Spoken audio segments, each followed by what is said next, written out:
An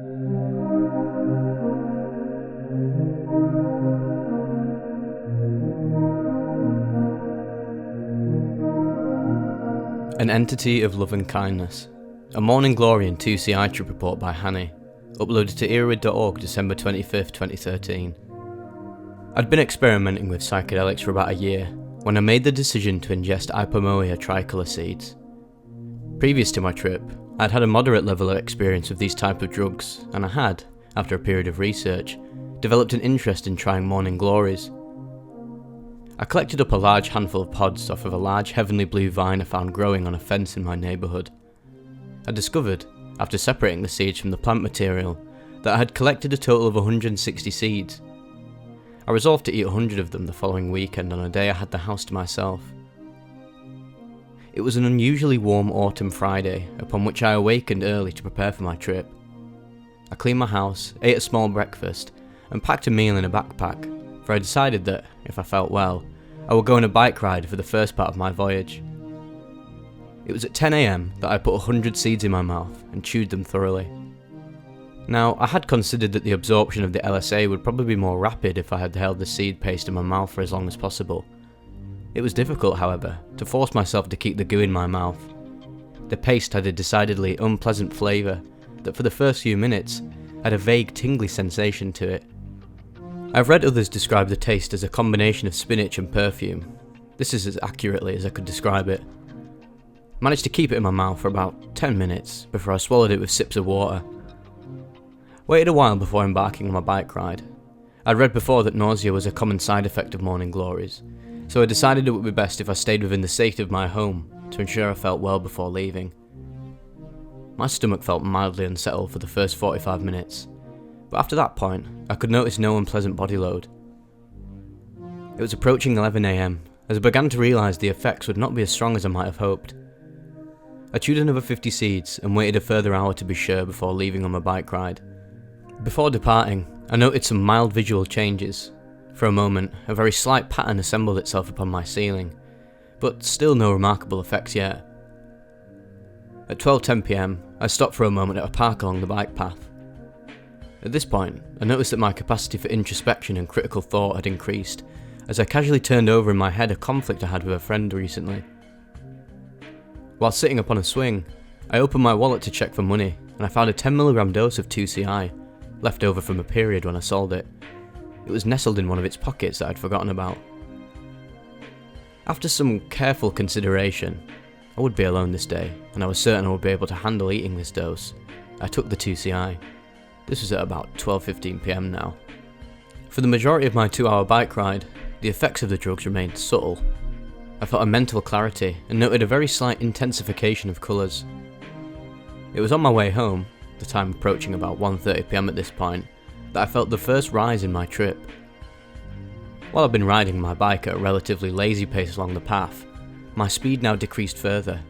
Although I could see no visuals, I knew my trip had begun, because in addition to the previous sensation I described, I now felt a certain heaviness in my limbs. As I arrived home at around 1:45 PM, I paused upon entering my doorway.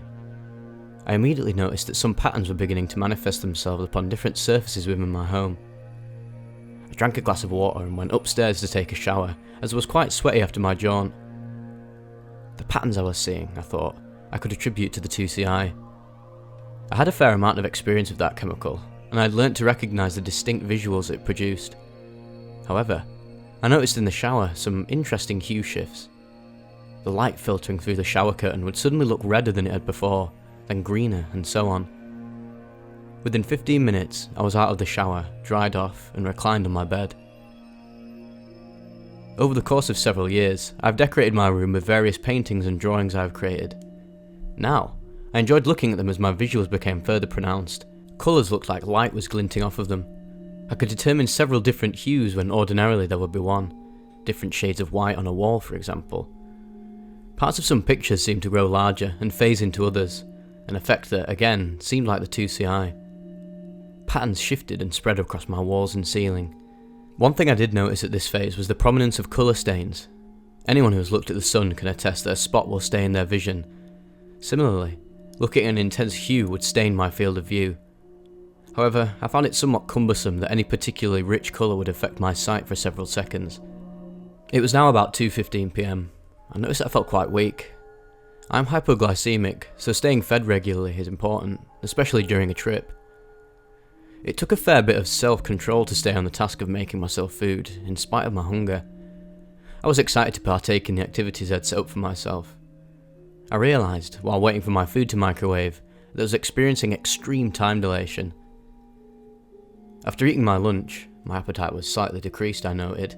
I went to sit in my backyard. It was around now that I believed I had entered my peak. Up until now, I'd been thinking as I carried on my activities. However, thinking now became an activity in itself. My visuals had now become more intense and pleasant, so I sat in a lawn chair, considering very intently some personal problems I had been having with friends. I was amazed at the insight I was able to have on an issue I felt stuck on.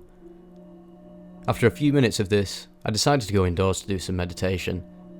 It's after this point that my concept of time becomes muddy. I know there were several activities I partook in, but it's difficult for me to distinguish in retrospect for how long and in what order they occurred. This can greatly be attributed to the time dilation I mentioned earlier. I'd repeatedly feel shocked upon looking at the clock and discovering how little time had elapsed. That being said, I will try my best to describe the events following this. I'd practiced meditation for a while before my trip. When I do so, I typically focus my attention upon the sensation of my breathing, and from there, try to empty my mind entirely of thoughts. I used this technique for the 2 instances I attempted meditation during my trip. Each attempt lasted around 5 minutes or less, a retrospective estimate with my warped time perception taken into consideration. But in spite of the short duration, the results were fantastic. I was sitting in a comfortable chair, and doing my best to ignore my vivid closed-eye visuals. I saw the intricate petals of a flower opening and swaying, and each time I came to new understandings about the nature of my being. The first incident, I experienced for the first time what I will consider a touch hallucination. The best way I can describe this is by likening it to the shifting movement of OEVs that are common with many psychedelics, or open-eye visuals. The viewer knows that it is not real, but their brain tells them that something static is slowly shifting and pulsing. Now, I will ask you to try to imagine the same concept, but for touch. My hands were resting gently on my thighs, and after a few moments, I felt my flesh undulating beneath my palms. I knew my body to be completely still, but it felt as if my skin was moving in slow, thick waves beneath my hands. This strange sensation triggered the revelation that my body wasn't mine.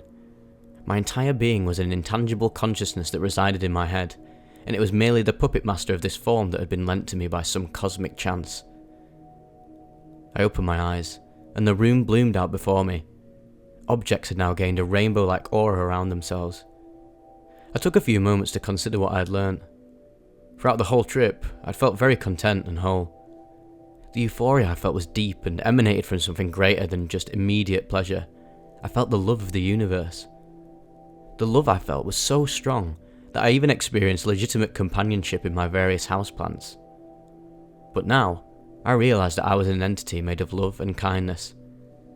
My mother had borne me in spite of the pain of childbirth.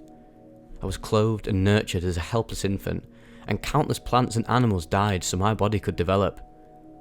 Furthermore, even the basic atoms of my body were assembled from cosmic stardust that had mystically come together through fantastic chance. Upon this realisation, I attempted meditation for a second time. The distinction between my body and my consciousness intensified through this experience. I saw my little being as an object afloat in a sea of matter, each atom indistinguishable from those next to it. There were no true borders between my body and its neighbouring molecules. The only thing that kept me anchored to existence was the amalgamation of white noise I heard, which visually represented itself to my closed eyes as a small beacon. After this phase, my trip took on a new theme: love and kindness. It was this that hued my periods of thinking that occurred every 10 minutes or so, and helped me come to a conclusion for my various problems with friends. I realised that relationships should not be viewed through the lens of self-gratification, but rather, this should be seen as a means of making another person happy. We befriend a person, and we place upon them our expectations of them, and if they're not achieved, we become angry and ask them to change. I now newly saw my problems unified into one. I couldn't change the people, but I could change the way I controlled myself. I could accept that my unfulfilled expectations made me angry, and learn to let go of those expectations. For the rest of the peak, about 2 hours, I felt perfect and whole. My cheeks were pink with heat, my eyes frequently welled with tears of happiness and gratefulness, especially when listening to emotional music, which I did while I tried writing some poetry. I also noticed that I was sweating quite profusely out of excitement. I reread James Joyce's Araby, after I'd finished doing some writing of my own. It was very enjoyable. I particularly enjoyed the figurative language he used, and had an intense period of reflection on the theme of the story after reading, more fruitful than I would have normally had. Unfortunately, reading could be somewhat difficult, as the letters in my peripherals would seem to move or shift into a pattern on the page, which was quite distracting. As my peak began to wind down, I went for a short walk around my neighbourhood. Throughout the whole trip, I had a very interesting body high, and walking now felt very unusual and pleasurable. After I arrived home at probably around 4 PM, I simply listened to music and enjoyed some of my visuals. While the effects of the morning glories ended within a couple hours of that time, I felt the 2C-I continue until about 7 or 8 in the evening, mostly manifesting itself in pronounced patterns. This proved slightly irritating, as I was attempting to do some reading. Overall, I cannot express how positively my life and relationships have been affected by this experience. Here are some notes I would like to conclude with. This is my first experience spending an entire trip alone. I'm inclined to favour morning glories as a psychedelic, as they are not very visually intense, and thereby I could concentrate more on my thoughts. But this is just my opinion, and is not based upon scientifically compared experiences. To those who wish to chew their seeds, I might suggest chewing 50 or so at a time.